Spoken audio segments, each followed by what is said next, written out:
In this video, I'm going to teach you how to create a sheet for your drawing set. So we're going to begin by creating a sheet using a standard title block family. We're going to change the contents of the title block to include project-specific details, and then we're going to reload the sheet into the project so it's ready to use.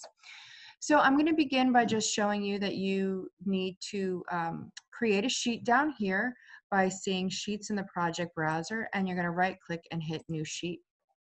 Now you can see here, there is a preloaded title block here, but it's a very large one, 30 by 42. So we're gonna go ahead and load a new one. And you can see here, my screen's taking me directly to title blocks, but if you happen to find yourself in the US Imperial Library, the title blocks should be down at the bottom. So we'll go ahead and open that. Now, I've got many more than you've got because I've been making these for a while. So we're going to go ahead and start with your 11 by 17 horizontal. You should have that one. And we will load it. And you can see now it's sitting right there. And we'll hit OK. Now, when it opens, you can see this is like a standard family, and it's been pre-made for you. And if I do nothing, I can go ahead and start dragging drawings onto the sheet. But I'm going to customize it just a little bit to teach you. So we're going to double click here and open up the family. And here, these are just lines like drafted detail lines like we've made already. So you can draw these, you can move them.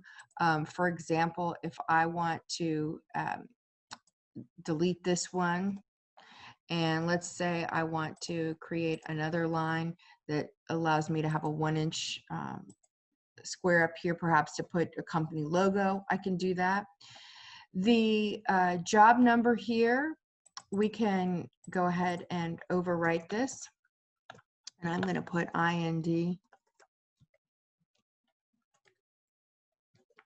1933 because that's our class. And you can see here when I click, I can drop it down and center justify the text and hit apply. I'm going to zoom in just a little bit. I can also move this text box. I can change the size by grabbing these grips here, and I can use my arrows to move it and center it. I can add to this FSCJ at the bottom here. The date box here, I'm going to change to the year that I'm teaching this class. You can change it to the year that you're taking this class if you like. Once again, I'm going to center justify the text and shift the box over. I'm going to delete the date box here as well as this. For drawn by, you can put your name.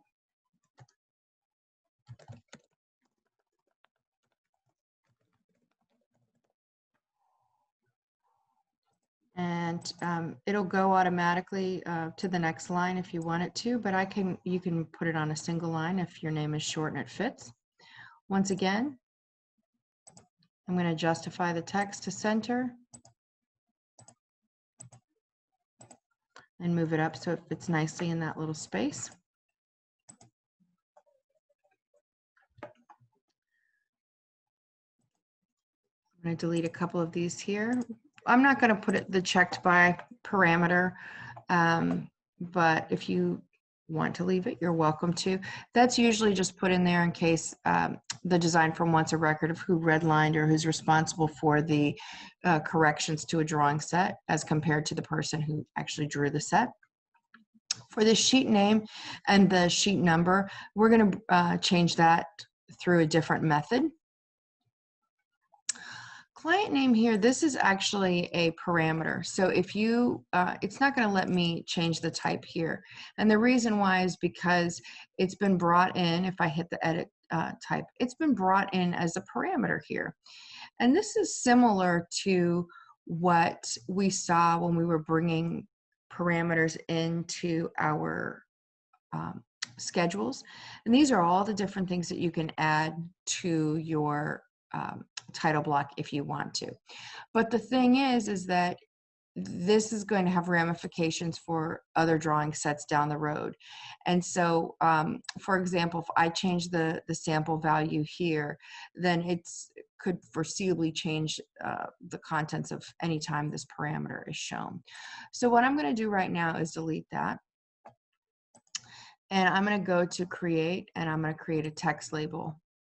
That's just a very simple drawing label. And we're going to label this historic renovation. Okay. And I'm going to rotate this. So this is almost like this is not an intelligent like parameter. It's just essentially like a placeholder text box, because I don't want to have all the other parameter for client information change for this. Now keep in mind, we did have the option that we could have brought in the client's address, phone number, date, etc. But for right now, I'm going to keep it just like this.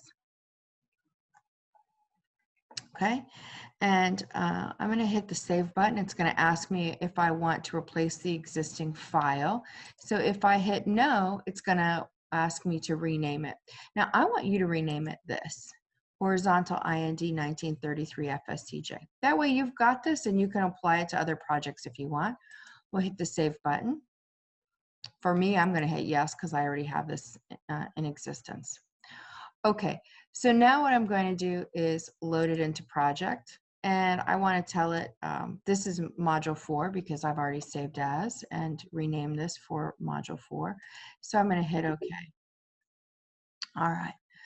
So now you can see I'm giving this message that I can't create this kind of element in this view because this is a plan view. So now what we're going to do is look down here. You can see in my sheets in the project browser, if I right click, that's the original sheet that we had. So I'm going to delete that. Now I'm going to right click, do new sheet, and I'm going to select this FSCJ one that we created. Okay.